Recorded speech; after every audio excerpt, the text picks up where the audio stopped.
Hello guys, welcome to my channel.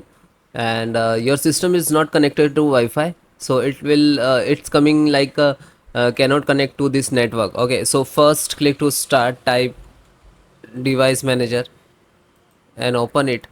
But before that, guys, you have to restart your router, which is try to connecting which network. Okay, so this router need to restart it. Okay, and after that, open the device manager and then extract the network, and then you can see wireless Wi-Fi VLAN WLAN. Okay, so right click to click to property, and then click to power options and check uncheck.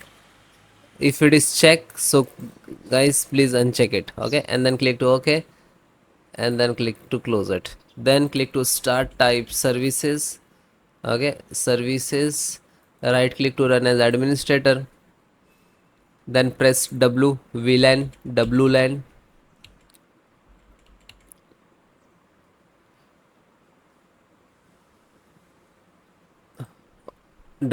auto config. Okay, so double click, it's already running, but make sure you have to select this automatic. Okay, and then click to OK, and after that select this, and left hand side it is restart options there, so click to restart it.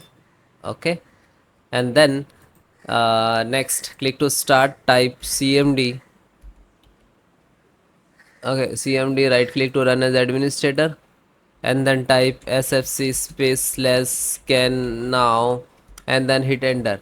After that it will start the percentage, and then when it is 100% completed, then guys need to restart your system, and then please check it, or please comment me if your issue is resolved or not. Thank you.